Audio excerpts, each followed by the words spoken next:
Good morning, Daniel. How you Good doing? morning. I'm doing well. How are you, Steven? Good. It feels good to be recording a pod. It's been a little while, not too long. We've been Couple of recording group weeks. sessions. Yeah, Yeah. it's been a couple weeks and we've been recording group sessions. So I'm excited to get back to our traditional format. And so we have an amazing guest today. Merary, how are you doing? I am doing well. Good afternoon. What time is it for you guys? Oh, sorry, morning our time. Yeah. It's 8:15. It is 2 for me. So I'm in London where the sun's always shining. Sorry if you now like with the comments on the camera, you may not see me until the sun goes away, which will be soon. I love your background, by the way. I meant to Thank say you. that That's when my you. home. Yeah. People think it's a fake background, but it's not. It's just that I happen to be overly organized when it comes to home things. Oh, I love You it. I have love all this. the plants. I was going to say, yeah, you have this amazing sunlit aura behind you. It just kind of appeared right when we started recording this podcast. Right. Oh my God. Pre-pandemic, pre it becoming popular, I had 41 plants. I think there's a lot more now. And that's only counting the ones inside the house. Wow. Yeah. That's impressive. Daniel, I don't know. how many plants do you guys have, Daniel? Wow. We probably have like 15. So we have some catching up to do. But Okay. if we're up to my wife, we'd have like 50 plants. Right. Yeah. The key is to We get the ones that are easy, like the snake plant right We have there. the snake plant. Yeah. I actually have one right next to me. I feel like there's like a few go-to snake plant. There's like an airplane plant. There the ZZ, like the ones that The ZZ. live, yeah, regardless of light or water. Mhm. So, The well, survivors. the survivors. That's right. That's right. Well, Merary, we're excited to speak with you today and to dig into some pretty amazing things that you're doing. But before that, we have rituals and traditions at the Modern People Leader. And so we like to kick things off with good news stories. So does anyone want to share a good news story? Just anything kind of positive, reflective, show of gratitude. Who wants to kick us off? I don't mind going. So my good news is I had an amazing time at my girlfriend's sister's wedding. So congratulations, Team Lolo. They listened to the podcast. So my girlfriend's sister Laura got married on Monday, and it was the most amazing wedding in Oakland. I'd never been to Oakland, been to the Bay Area so many times, but never spent time in Oakland. Loved it. And it was in the like Shakespeare in the Park. So it was in a theater. Just amazing backdrop, amazing time. My daughters were able to join us, even though it was school days. So that's my good news. We had a blast. Nice. Was it the Grand Lake Theater that you went to? It's called Cal Shakes, the theater that we were at. So I think it's relatively new. But yeah, it was amazing. Huge eucalyptus trees, like massive. And so it was like we were kind of like spa vibes because we were just inhaling all the eucalyptus. Yeah. Who's going next? I can go next. Yeah. So periodically I check what's called listen notes. It's basically like the Nielsen for podcasts. So they give you a listen score, and depending on your score, it tells you what percentile your podcast is in the world. And, I'm a competitive guy and I like to see how well our podcast is doing. And I checked it last week for the first time in a few weeks. And we jumped from a top 10% podcast to a top 5% podcast. So that was a really, congratulations. Yeah. Proud of me and Steven. I feel like, we put a lot of hard work into this. And like we say, every time we have these conversations, it's our favorite time of the week. So just glad that somebody's listening. No, that's amazing. Maybe that it was my jump because I listened to it. That's what it was. Yeah, it was me. They were like, 100%. Merary, listen, we got to give them that bump in the ranking. Right, the exactly. Merary boost. My feel good. Let's see. I'm trying to think. Oh, you know what was really cute? My son, I had 2 boys, a 2-year-old and an 11-month-old, and my 2-year-old yesterday begged me for rice and beans, which long story short, it's like his favorite thing. I make it. He gets very excited. He's eating on his own, and I'm like cleaning up. And he says, "Thank you, mommy," on his own, unprompted by somebody else. So like hearing him say thank you and meaning it was really nice. Because usually it's just like a repetitive thing where you say thank you, right? You direct him, but no, he did it on his own. So that made me feel good in the last 24 hours. It's the small parenting wins. I tell you, The tiny little those are things. the best. Those are the best. Well, Merary, we're so thrilled to have you today. We like to start the conversation by hearing your story. I call it our Brene Brown question. So tell us a little bit about yourself. You know, what led your career journey? What led to you becoming the Global Diversity, Equity, and Inclusion Officer at CVC Capital Partners? So my career has been quite a journey. So I started my career in investment banking. So I was a Goldman Sachs intern. I feel like everybody's worked at Goldman, but that's for another day.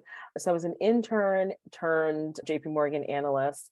And I for sure, post-college thought, for sure, I'm going to be a banker.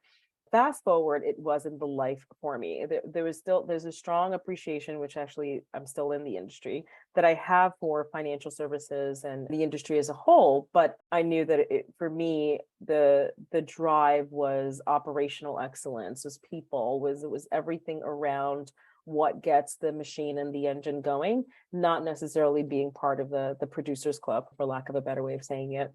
So my first HR related opportunity was being the head of ops, which meant HR, accounting, and compliance, but mostly focused on HR, given how much we were scaling at a family office, a body and co, that was based in New York with offices in Argentina, at one point in Uruguay, and a bunch of other places.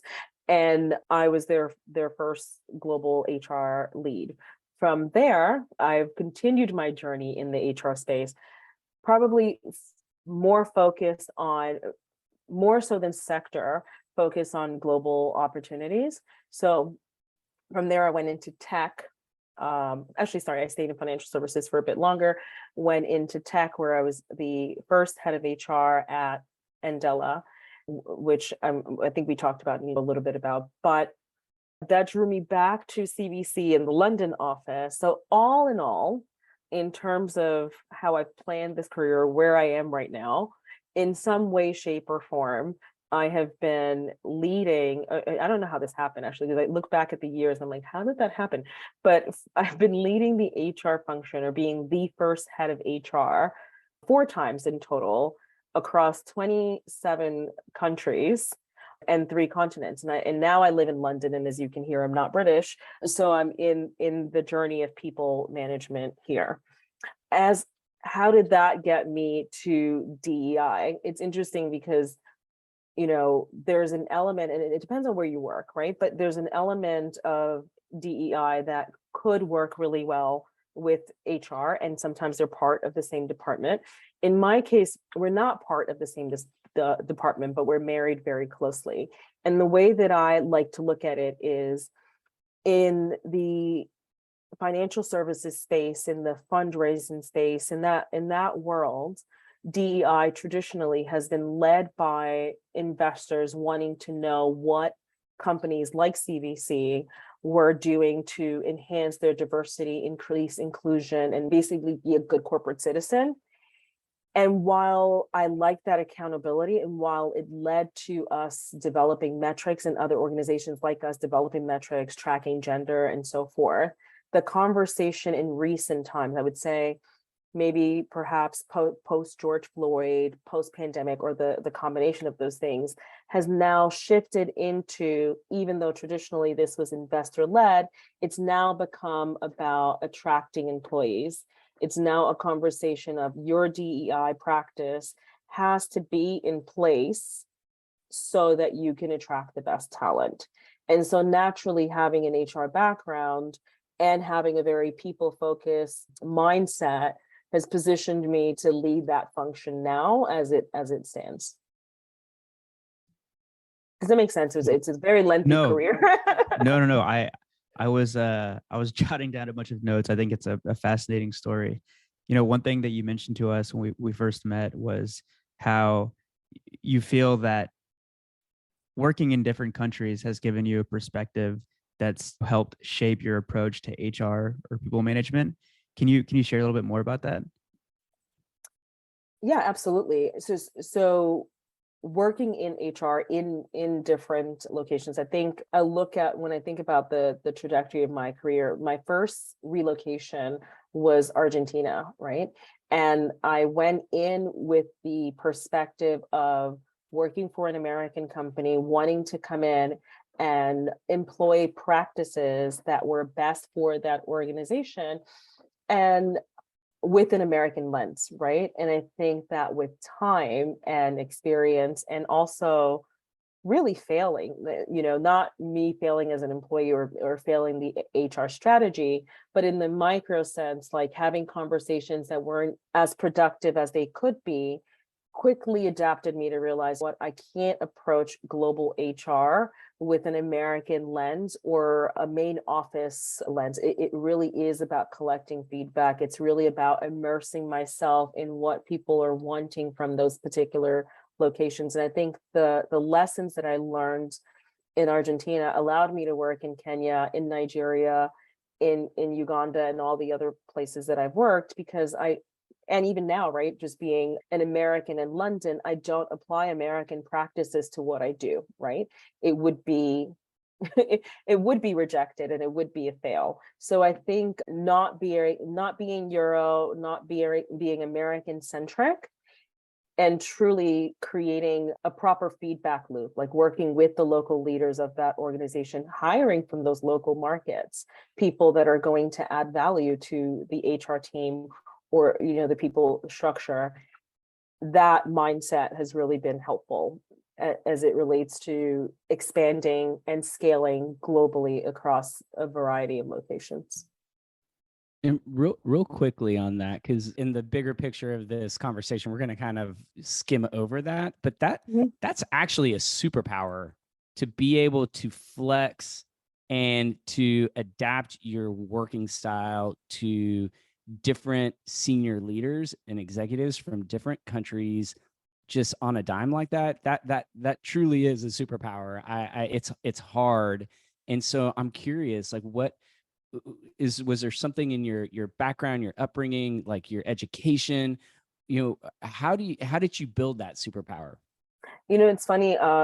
I love that question for one reason. So I have a very large family, right? I'm one of 15 siblings. There's a lot of people. And I normally don't share that with people, or if I do, it's in that 10 truths and a lie kind of game.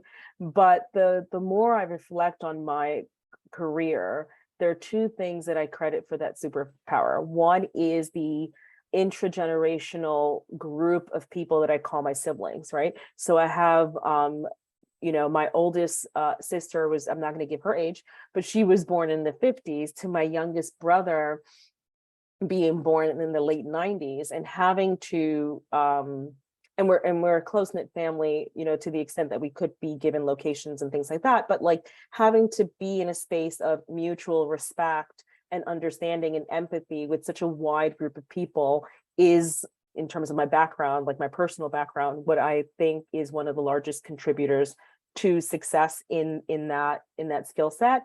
And then the other thing I would say is my own personal intersectionality. So being a Black woman, being Latina, being from New York, all of those things allow me to have a perspective where I don't hold firm that my vision and my way of doing things is the right way of doing things. It's provided me agility, empathy, and just the ability to respect and know what I can and cannot understand.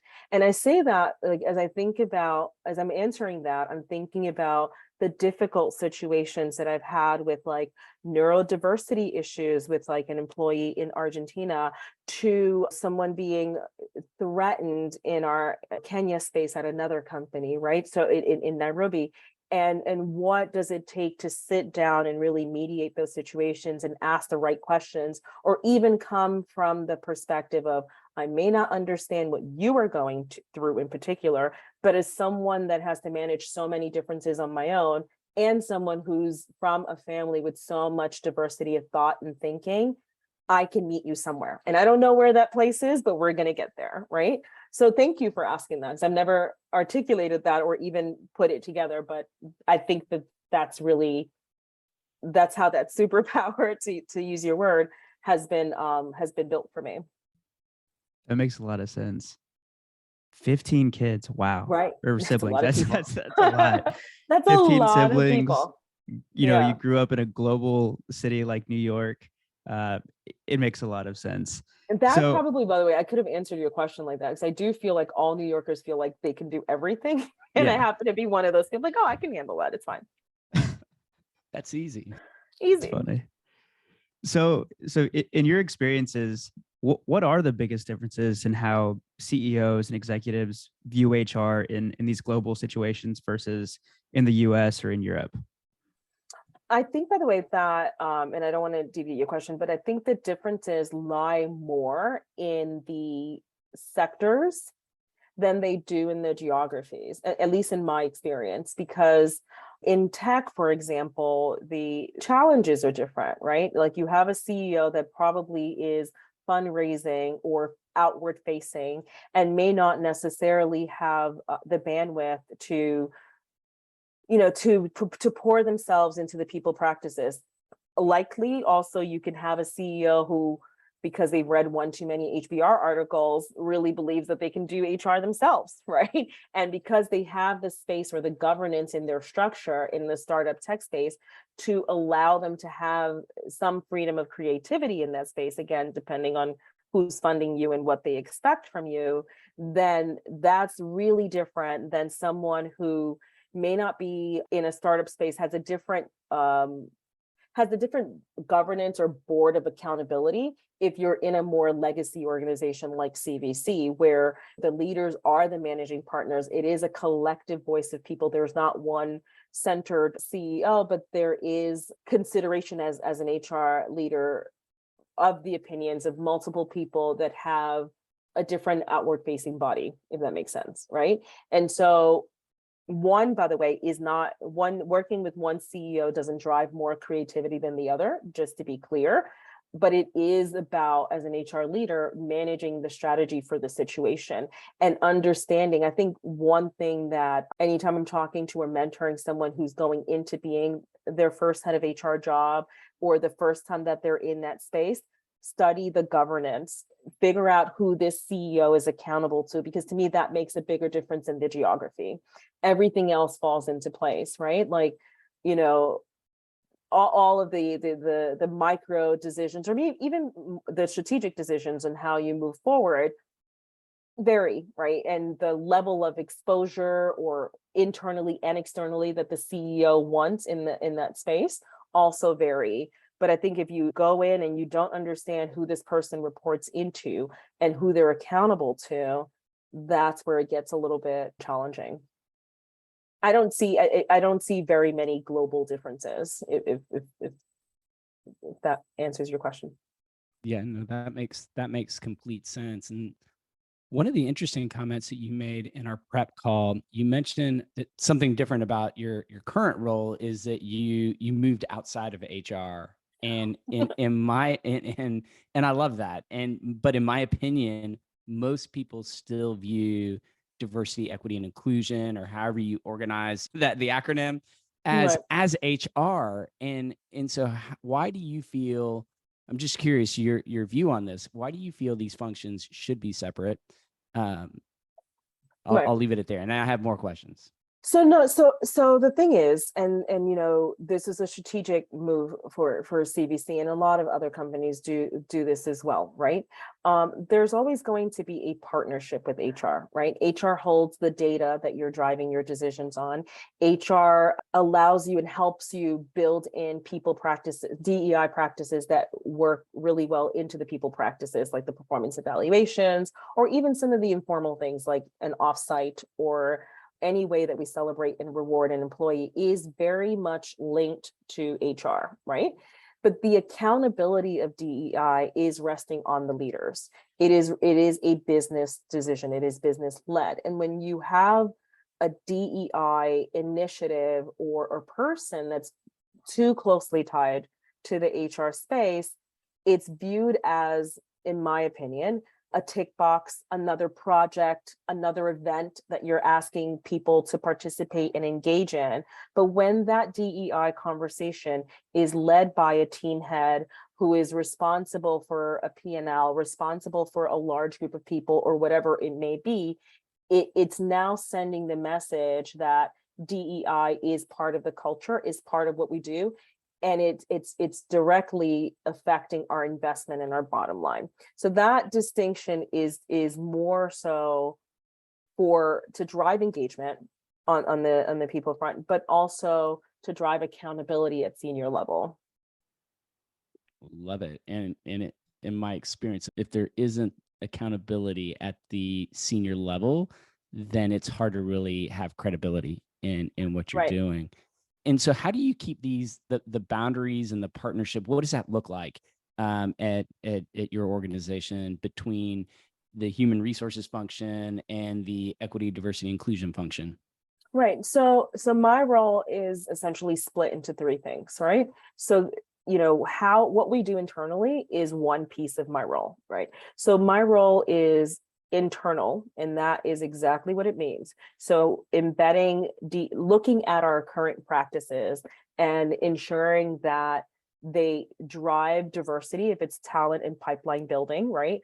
That they support inclusion in terms of how we behave, the kind of events that we do, how are we amplifying underrepresented talent voices. So everything on who is internally, who is CVC, how do we attract diverse talent, how do we keep diverse talent, and how do we all together, make this a great place to work, right? And I'll talk about that because that's probably the part that's closely linked to HR, right? If I'm looking at the practices and saying, okay, I don't see in our speaker series, I don't see representation from the LGBTQI community or from any person that's struggling with neurodiversity challenges, it is my job to recommend what we do in that space. The second part of my job, which actually isn't linked to HR at all, is our portfolio company. So we employ about 500,000 people through our portfolio companies. It is my job to advise them to have KPIs that are challenging, but again, holding people accountable to what they're doing and how they are running their DEI practices. In that space, I would consider myself more of a partner than I am an auditor or the ownership company telling someone what to do, because I never want to set goals or requirements that people feel that they can't meet. And so I want to help them get to whatever that goal may be appropriate for their geography, their industry, and so forth, right? And then the last bit is the third part of the job is who is CVC externally? Like how, when you think about diversity in financial services, we hear a lot about what Goldman has done, right? We hear a lot about some of the things that public companies like KKR, what are some of the things that they're doing? And being a private company, what is it that we want to brand ourselves like in the DEI space? I look at that last category as something that filters right into the first one of internal, because that external brand will drive our internal talent pipeline. So there's an element of partnership with HR, but I would say it's advisory. It's also data and learning and teaching, really a little bit of both, how we dissect our data. So a perfect example actually is today, I sat with the person who's responsible for all our HR analytics and walked him through what are the categories when we're going to employees and asking them to volunteer to disclose their race and ethnicity. What are the categories that are appropriate to have in London? Can we have them in Germany? What can we ask in France? And so really working with them to figure out like that data piece as well is super important. Yeah, the data can get particularly complicated as yeah. you really look across the world Oh, and absolutely. start to consider all the nuances. It can be overwhelming. So I want to that there's so much in the portfolio of what you do, and I think it's amazing. So I'm not busy. kudos to you. Yeah, no, that's a lot. Like I feel like one of those dimensions, one of the three kind of pillars you mentioned, is a full-time job. And so I'm just curious, when you are coordinating with your leaders, like you're setting the goals, like what does that process look like? What do those conversations look like? And I know I'm going a little off script here, but No. we like to give our audience, a little bit of a look under the hood just to understand like what's involved, because I know it's a lot, and I feel like sometimes it is underappreciated. Right. So given your audience, and I did some digging, and I obviously boosted your numbers. So given your audience being HR people, probably maybe someone looking into going into global DEI or something of that nature, I'll try to answer from that lens. I think step one is having centralized, clean data, right? And working with, because, and again, this is not industry specific. Like most leaders, when you're saying, hey, DEI is not an HR thing, it is now part of your accountability, it is now part of your business plan.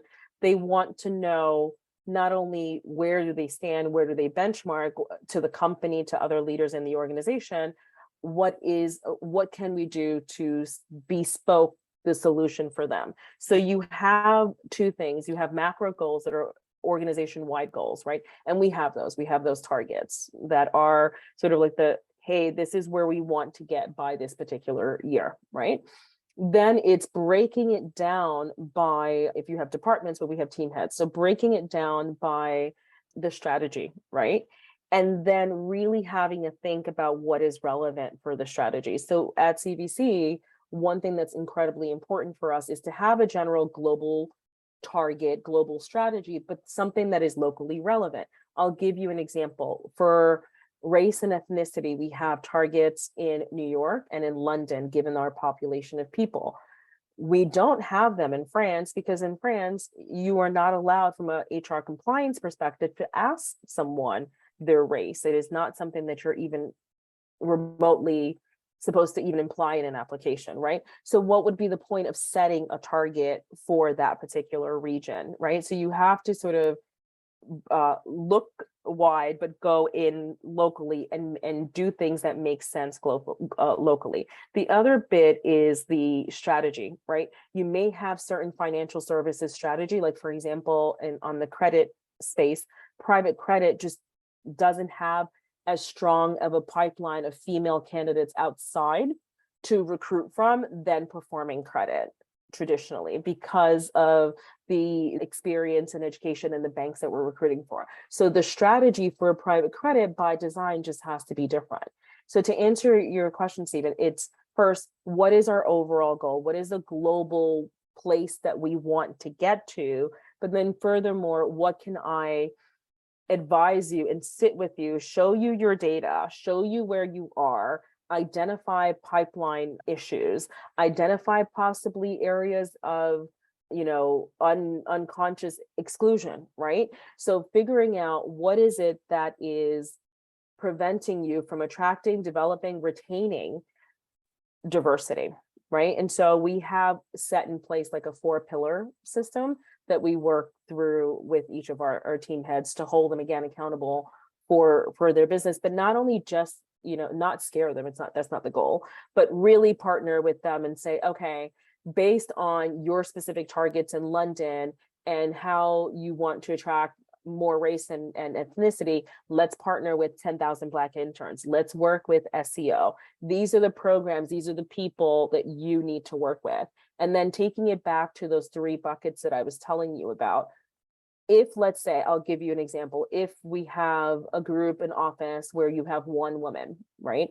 And she obviously is wanting to know what her career projection, what the mobility is like. Maybe, and she needs a mentor.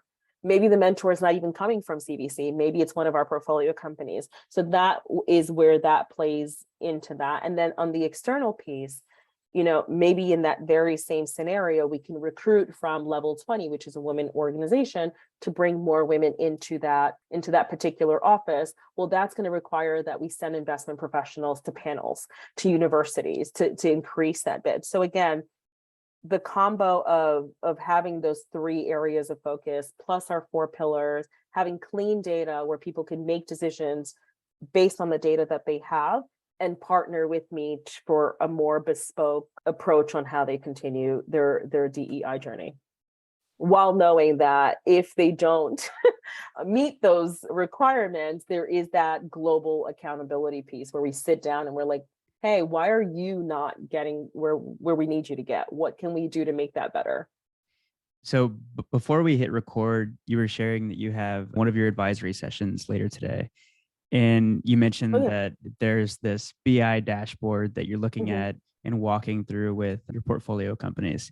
I'm just so curious, like what are some of the metrics that you're pulling into these dashboards?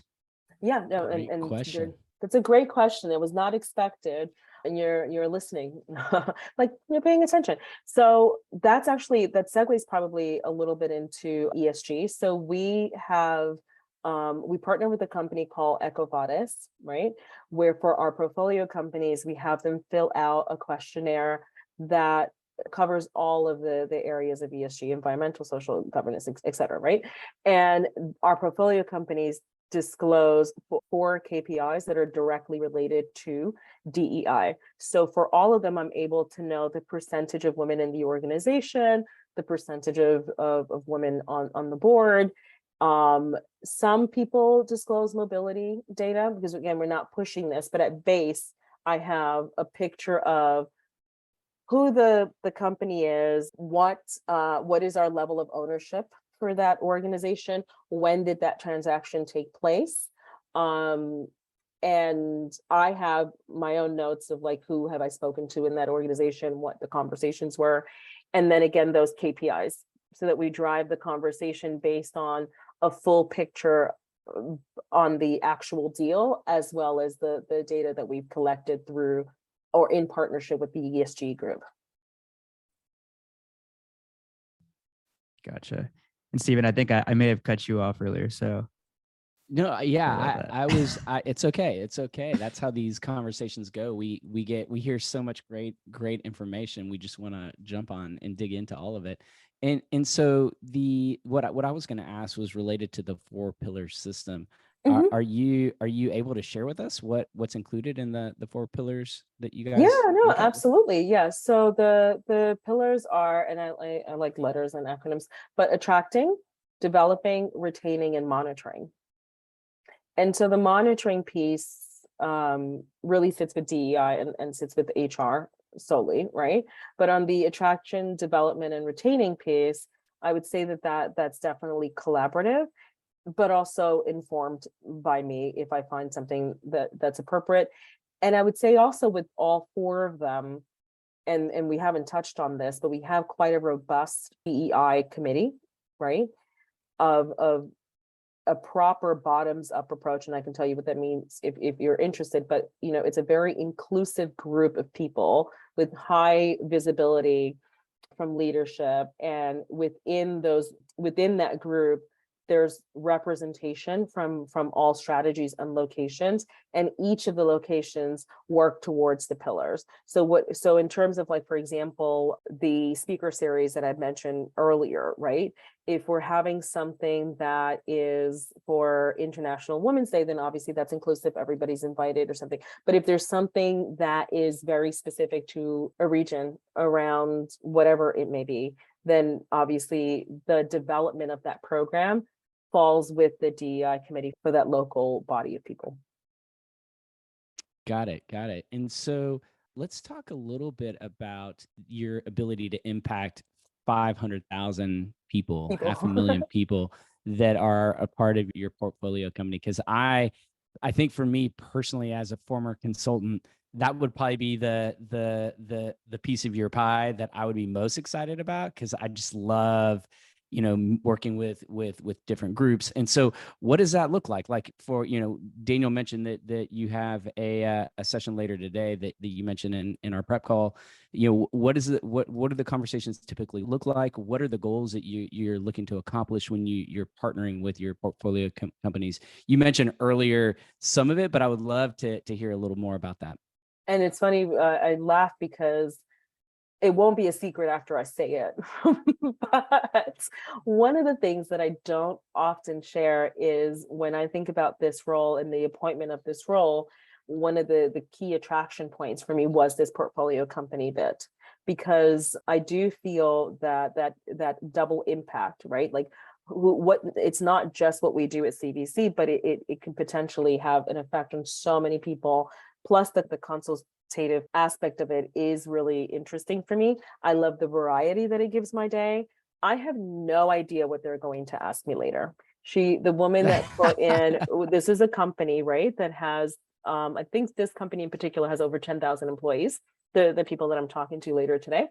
Part of the reason that I get to talk to them later today, and again, nobody should be this excited, but as a working mom, I do appreciate when I can break my day like this. She's in Brazil.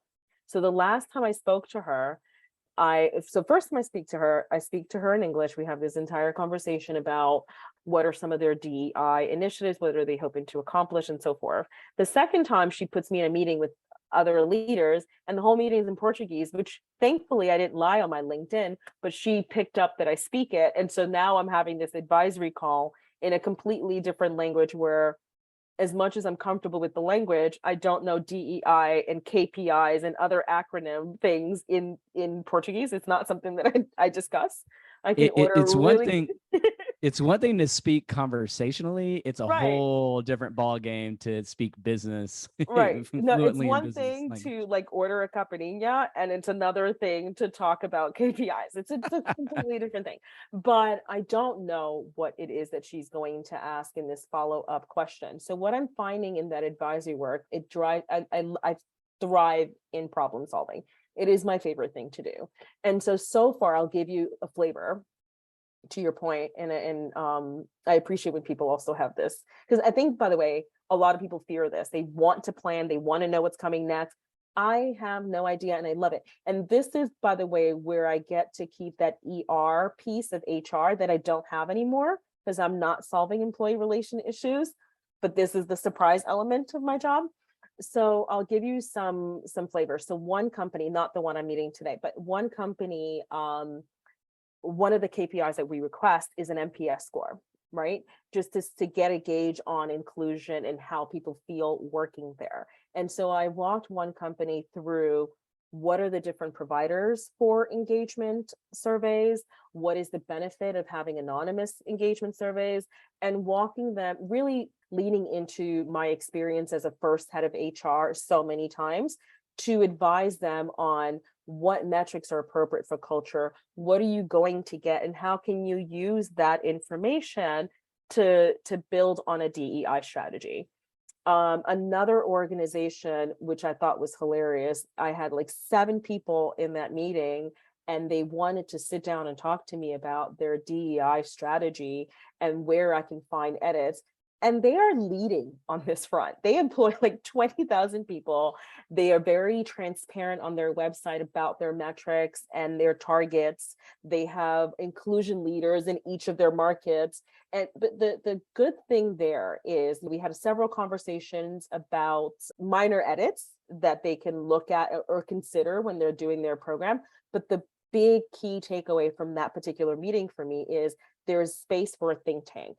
I need to create a think tank of all of my portfolio companies so they can share best practices, have questions, or get questions answered, but realize that DEI is a journey and not a destination, and that things are constantly evolving. And so if I have a company that wants to respond to Roe versus Wade, for example, and a company that feels strongly that they shouldn't, a space where that conversation can be had. So that was the lesson from that overly developed DEI strategy. I'm like, you guys could come over here and do this here, right?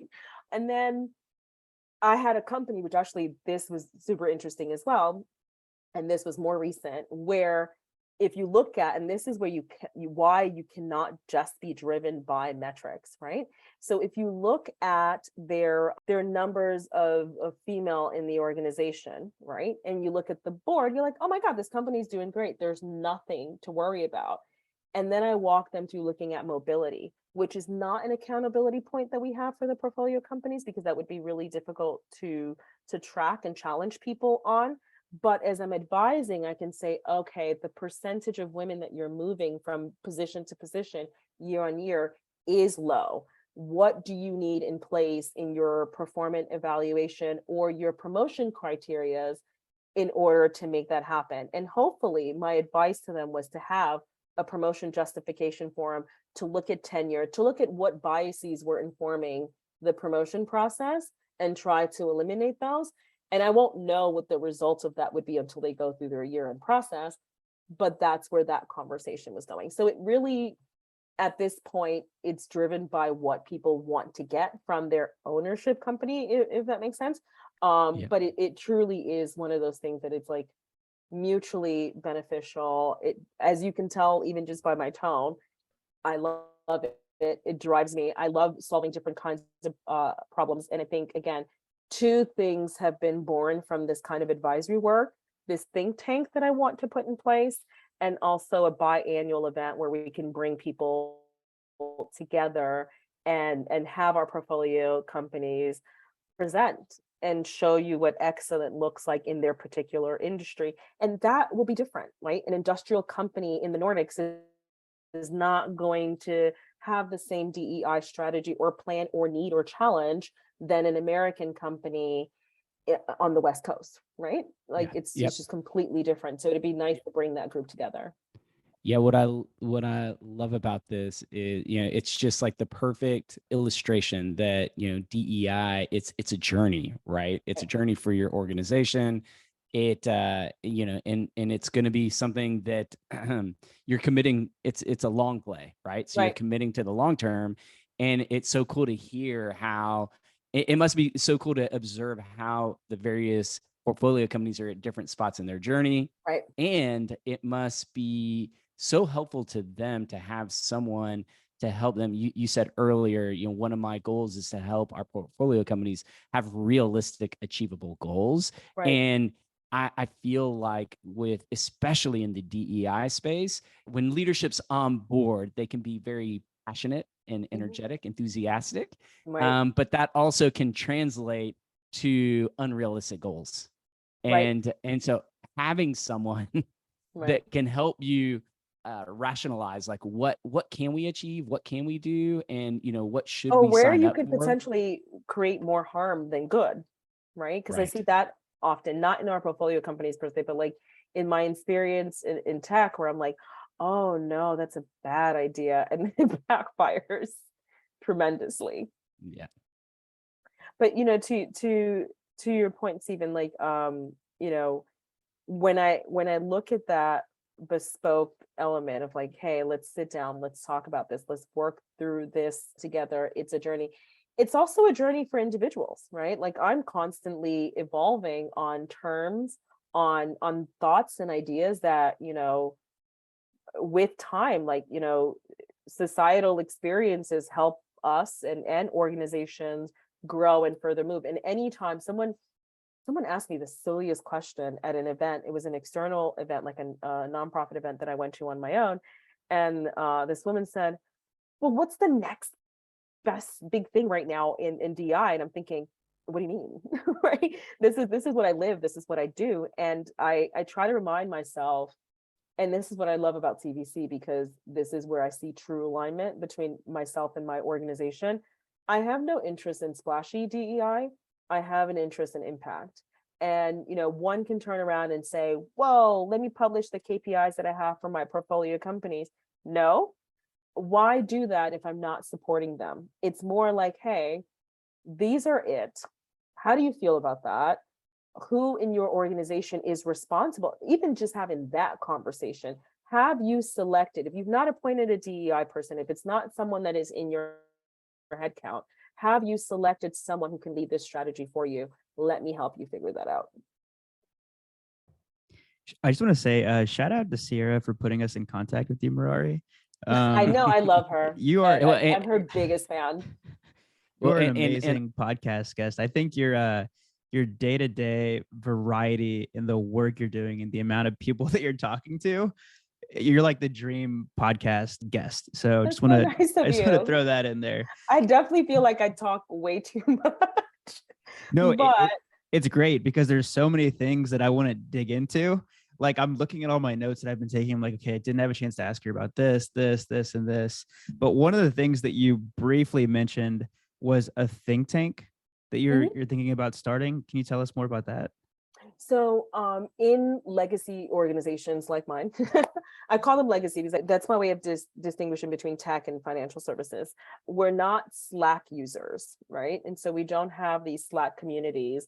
And by the way, I love and hate Slack at the same time. But I was happy when I left tech to take it off of my phone. But there's great value, especially when you're communicating with other organizations and sharing ideas and thoughts, right? There's great value in discussing things with SMEs. And what I find with the portfolio companies, and what I find in general, actually, even within the solely HR space, is that you have people that have idea sharing, like this podcast, right? Your audience, the people that are listening and actively engaged with what you're producing, are looking for content and ideas and guidance in this particular space. And so my goal in working with compliance and tech is to create that space, and to the point that I was saying before. So now, to take it away from specifics, but we experienced something. Actually, let's take it to a real example. When the Queen passed away, that messaging was polarizing for a lot of people, and people from a comms perspective really weren't sure what they could say, what they couldn't say, where like everything has become some sort of like political stance, right? If we had this think tank space, it scales that conversation, as opposed to a conversation that lives in my email or lives in a chat. You can then look and select and say, you know what, based on my location or size of organization or industry, whatever combination that may be that you desire as a leader in your organization, because as a PE company, we don't own these processes for you. So based on your selection of what is important to you, right? It may be location, it may be industry, it may be size, whatever it may be, you can learn how people are responding to that news. And so given your location, your size, or whatever, you may say, oh, that's what this company is doing, or that company, this is now the best combination for you. And I find that DEI and HR leaders are always in the space where they're asked to benchmark, because nobody really wants to deviate that far from what everybody else is doing. And so my hope is that something in that think tank space can allow for that benchmarking to happen in an informal way, where you're not paying a consultant 50 grand for a report on how to respond to, race emails or Queen death or whatever is happening at the moment. I love it. Basically giving leaders the opportunity to opt into different communities within like the DEI space and learn. And it actually reminds me of so yesterday my wife she was virtually attending the Grace Hopper conference, and she's the only woman on her machine learning team of 20 people. Oh, wow. And she never really has the opportunity to talk to other women in the tech space. So yesterday I could just see the excitement. Like she was in this Slack channel, or they had a Slack channel for the Grace Hopper conference. And then there were sub channels for like Latinx or Texas. And she was just meeting all of these people. For example, in the Latinx Slack channel, she met somebody from Ohio. She met somebody from Monterey. And I don't know, I just thought it was a cool moment. Like she doesn't really ever have that many opportunities to meet other Hispanic women in tech. Right. So the fact that she was able to add like, I don't know, 40, 50 people on LinkedIn yesterday, and they're messaging each other. They're all excited. So I don't know. I'm all in on Slack communities or communities like that, where you can, just give yourself, people a right? space to, yeah, exactly. Well, Yeah. No, it's and the interesting. thing, Sorry, go ahead. go ahead, Maria. No. Go ahead. No, because I'm a big supportive of ERGs, right? And we're now implementing them at CVC, and I think they're employee resource groups. It's just so that I don't for people who are newer to the DEI space, is just a women's network or whatever it may be. Those spaces where you have those communities are so important. And one thing that I'll say, and I know it's going to light a little bit of a fire, but we can have that conversation another time, is one of the things that I was thinking about and weighing in. And by the way, compliments to you guys on having a podcast where you feel good about what you're talking about and the questions are good and thoughtful, because I feel like I'm sharing more with you than I normally would. But one of the things when I was weighing in on the decision on whether or not I would accept a position as a head of DEI is, as a Black Latina, it's very easy for me to see that a lot of organizations are appointing Black women in particular, or Latina women, or women of color, or intersectional people of some kind, to lead these DEI functions. And you start wondering, is this performative? Like, why am I in this position? What can I add of value, right? In my case, obviously, I have a long history with CVC. I understand the culture and I can be very impactful, which is part of the reason I took the job.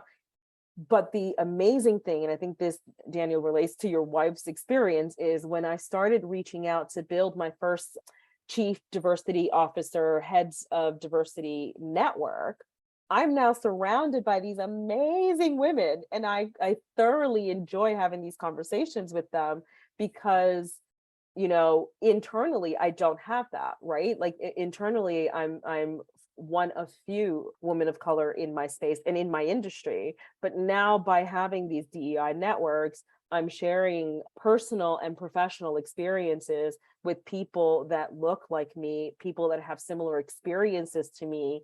And that is a confidence booster. That is, it feels very collegiate. It feels amazing. So I get that. Sorry, Stephen, you were saying. No, it's okay. It's okay. It's okay. I love all of that. I was just going to share that I feel like we talk a lot about the time and era that we're living in right now on this show, in addition to people leadership. And I think that's because of the challenges that are out there in the world. And I believe what I love about think tanks and, you know, this community-based approach to finding solutions to the challenges that are out there, I think that's the only way we're going to get through these challenging times, because so much, particularly in DEI, it can be such a polarizing topic. And I wish, you know, as Latinx myself and the dimensions of diversity that I touch, like it means so much to me, and I believe the world, it can be overwhelming how polarizing of a topic it is. Right. And I think this community approach is the way that we're going to be able to move through it with as much grace as we possibly can. And so I applaud you for taking the think tank approach, and because of that, you know, because I think There's no choice. Yeah. To your point, like we have no, like this is the world that we're in. But I think even to bring that a little bit further, the part of what we're going through right now is that the policies, tradition, and structures that are in place, if you want to look at it as building, right, or planting, for whatever, like the root, right, the things that are in place do not serve the world that we live in today. And that is going to continue to add friction on a micro level, whether it's like employees not being happy with the structure that they work in, right? Or on a macro level, like how do we think together and respond and open our minds to like responsibly dealing with, as a collective, whatever it is that we're dealing with. And as humans, we do things together. That is literally part of the human experience. But the structures in place, like, you know, I look at and I live by a handbook because it's helpful, right? It is very helpful to have an employee handbook that is going to guide people on how to do, what to do, how to behave, right? And if I were to sit down and honestly look at, I haven't looked at one, by the way, no HR person looks at the handbook. They hand that over to somebody who does a legal reading and but if I were to sit down Compliance. and write compliance, if I were to sit down and read it and look at it, it probably doesn't serve the population that we have. To bring it actually full circle, when you were asking me how did I start my career in Goldman, and everybody works at Goldman, I worked at Goldman, which right now, by the way, I just want you to imagine this for a second, would be crazy. I worked at Goldman when they sent out the email. I remember this day because I was happy, so happy, that women were allowed to wear open-toe shoes in the summertime on Fridays. Imagine sending that beep in email right now. How that would land, right? That you would think on that Fridays. On Fridays, right? And I remember getting the feedback from the handbook or from HR stating that your nails, which by the way has traumatized me to this day, I don't have fun nails because of this. I wish I had fun nails, but I can't. I'm so programmed. But you can only, they sent you the colors, these like light pale colors that you can wear in your hands. And this was allowed. And not only was allowed, it was culturally accepted, where these cosmetic external things were a perfectly allowable thing for HR to do, but also the culture to accept and do, and that you were participating in this. And we've evolved so much because what we're asking from people is much more, right? We're asking you to bring yourself to work. We're asking you to give however many hours. We're asking you to produce, to add value to the organization, to contribute to the bottom line, whatever, insert whatever sentence of whatever the ask is. Well, on the other side of that is, well, what are you giving them as a company, right? And it's important for me, no matter where I live and what company I work for, that I work for an organization, which I do now, and I have in the past too, that embodies the fact that, like, we're asking a lot of people. The least we can do is figure out what needs to change about our structure and our space to make this a place that they even want to spend any time in, right? Like, that's what it really boils down to. Preach. I wish we could keep talking about this stuff. Right. But unfortunately, we have to move into our rapid fire questions. Yes, because I have another call soon. Okay. So we'll make this really rapid. How do you define a modern people leader? What are the traits and characteristics? Someone who is, and we've discussed this a lot, agile and adapting, ever changing and adapting. And I really think that's it. Like, someone who has strong empathy. I don't like the EQ thing, but someone who has radical empathy and who is willing and able to change. Radical empathy. I like it. All right. If you could go back in time and talk to a 22-year-old you, what career advice would you give yourself and why? Not that I don't have any regrets, but I was lucky enough to be confident to try a lot of things and figure out where I wanted to be. Career advice for me would be do more of what makes you happy. Like, listen less to, the people telling you that this is where you have to be versus. All right, last one. If you could fix any HR or people problem with a magic wand, what would it be and why?